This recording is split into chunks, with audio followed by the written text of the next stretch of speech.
আপনারা একটু দিলের কান লাগিয়ে কিন্তু শুনবেন, ঠিক আছে? আপনারা যদি এভাবে উঠা বসা করেন তাহলে মাহফিলের কিন্তু ডিস্টার্ব হয়, বুঝছেন? এত টাকা খরচ করিয়া আপনাদের জন্য আয়োজন করা হয়েছে, আপনারা যদি দাঁড়িয়ে দাঁড়িয়ে আপনারা সাপ খেলা দেখেন নাকি? আপনারা যদি সওয়াবের নিয়তে আইসাই থাকেন তাহলে মাহফিলের ভিতরে, মাজলিসের ভিতরে চলে আসেন। আসলে পরেই সওয়াব, বসলে পরেই আল্লাহ রাব্বুল আলামিন আপনি আমার আমল নামায় নেকি লিখে দিবেন। বলেন সুবহানাল্লাহ।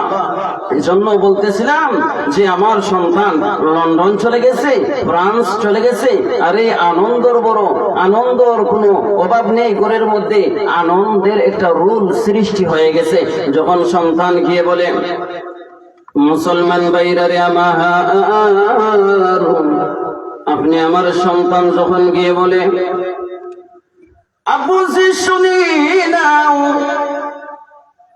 আমি বড় সুন্দর এসেছি, লন্ডন যখন চলে আসলাম, ফ্রান্স চলে আসলাম, আমেরিকা চলে আসলাম, আসার পরে আমার পাসপোর্টের মধ্যে বেড়া হয়ে গেছে 10 বছর আমার জেল খাটতে হবে। এখন তো আমি শান্তি নয় রে মা, আমার আনন্দ সব কিছু মিনিশেই ধ্বংস হয়ে গেছে। জুড়ে বলেন, কিছুক্ষণ আগে ছিল আনন্দ, কিছুক্ষণ পরে কান্নার একটা রুল সৃষ্টি হয়ে গেছে। এজন্য হাসি কান্নার দুনিয়া, তাই না? হাসি কান্নার দুনিয়া। আপনার একটা সন্তান হয় না, বিয়ে করেছেন 10-12 বছর হয়ে গেছে, আপনার একটা সন্তানের জন্য হুজুরের কাছে দৌড়ান, গিয়ে বলেন, গো হুজুর, আল্লাহর দরবারে দোয়া করি যেন আল্লাহ রাব্বুল আলামিন আমাকে একটা সন্তান দান করে।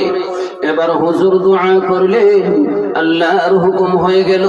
10 বছর 12 বছর পরে একটা সন্তানের মালিক হয়ে গেলেন, সন্তানের বাবা হয়ে গেলেন। ঘরের মধ্যে বড় আনন্দ, জুড়ে বলেন ঠিক কিনা? ঘরের মধ্যে বড় আনন্দ। এবার আত্মীয় স্বজনকে বলেন, ও চাচিজি, ও আফা, ও ফুফু, আমার তো একটা সন্তান হয়েছে, মেহেরবানি করে আপনারা দোয়া করবেন, বাড়ির মধ্যে চলে আসবেন, আপনারা কিন্তু দেখে যাবেন। সবাই আনন্দ উল্লাস করে, সবাই মিষ্টি বিতরণ করে, খুব আনন্দ উল্লাস, আনন্দের রুল সৃষ্টি হয়ে গেছে। কিছুক্ষণ পরে আল্লাহর হুকুম হয়ে গেছে। আল্লাহর হুকুম হয়ে যাওয়ার পর সন্তান দুনিয়া থেকে বিদায় হয়ে গেছে। ইন্না লিল্লাহি ওয়া ইন্না ইলাইহি রাজিউন। এখন দেখা যায় ঘরের মধ্যে কান্নার একটা রুল সৃষ্টি হয়ে গেছে। এজন্য বাজান, ও পর্দার আড়ালের মা বোনেরা গো, ও ববের বাজারের মা বোনেরা, শুনে না, এই দুনিয়া কিছুই নয়, কিছুই নয়। দুনিয়াটা হলো হাসি কান্নার দুনিয়া। আপনি আনন্দর মধ্যে ভরিয়া, আপনি আনন্দ উল্লাসের মধ্যে ভরিয়া, দুনিয়ার নাচ নিয়ামত পাইয়া আনন্দ উল্লাস করতেছেন। এই আনন্দ উল্লাস কিন্তু স্থায়ী নয় রে মা। ও বাবাজি আমার, একজন বন্ধু কোনো দিকে তাকাইবেন না, একজন দিনী ভাই উঠা বসা করবেন না। আমি আপনাদের সামনে হৃদয় থেকে কথাগুলা বলতেছিলাম, দুনিয়াটা হলো হাসি কান্নার দুনিয়া। এই দুনিয়ার আনন্দ স্থায়ী নয়, এই দুনিয়ার আনন্দ স্থায়ী নয়। হাসি কান্নার দুনিয়ার মধ্যে আসিয়া আনন্দ উল্লাস করিয়া আল্লাহকে যাবেন না বলিয়া, ও বাবাজি, আমি আপনাদের সামনে অল্প সময় গল্প করে বিদায় নিয়ে চলে যাব। এজন্য আসেন, দুনিয়াতে হলো আনন্দ, একদিকে আনন্দ, অন্যদিকে কান্না, হাসি কান্নার দুনিয়া। এই দুনিয়াটা কিন্তু আনন্দ স্থায়ী নয়। পরকালে 2টা অবস্থান রয়েছে। কয়টা অবস্থান রয়েছে বলেন? 2টি অবস্থান রয়েছে। 1 নাম্বার, একটা হলো জান্নাত, আর একটা হলো জাহান্নাম।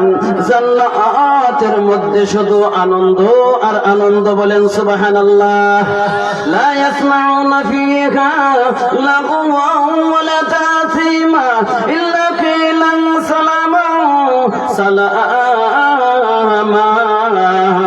জান্নাতের মধ্যে কোনো অশ্লীল ভাষা শুনতে পারবে না। এই জান্নাতের মধ্যে অশ্লীল ভাষা আসেনি না, জান্নাতের মধ্যে কোনো অশ্লীল ভাষা নেই।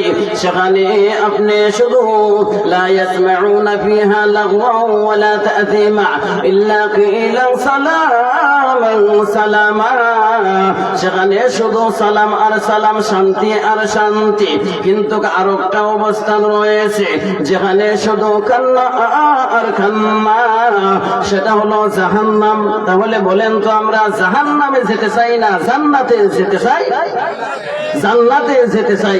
যদি আমরা জান্নাতে যেতে চাই তাহলে আমি যে আয়াতে কারিমা তেলাওয়াত করেছি ওই আয়াতের মধ্যে আল্লাহ বলেছেন তোমরা পবিত্র কালামুল্লাহ শরীফকে আঁকড়ে ধরো। আঁকড়ে ধরো বলতে আঁকড়ে শুধু ধরলে হবে নি, আঁকলে এখন আপনি বলছেন যে আপনার সারা বৎসরের উপর বৎসর গেল আপনি আলমারির ভিতরে কোরআন দিয়ে লুকাইয়া রাখলা, বস্তনির মাঝে বুঝছেন আপনার ঢুকাইয়া রাখলা, আর খের তেলাওয়াত জঙ্কার ভরে যায় বুঝছেন, গান্না আছে না, গান্না বুঝুন আপনারা, গান্না ভরে যায় কোরআনের সাথে কোনো ধরনের সম্পর্ক নাই বুঝছেন। এমনও মানুষ আছে হ্যাঁ আমার তো কিতা নাই, শরীর ভাগ্যি না বুঝছেন, জড়াইয়া কোরআনের দ্বারা যায় না।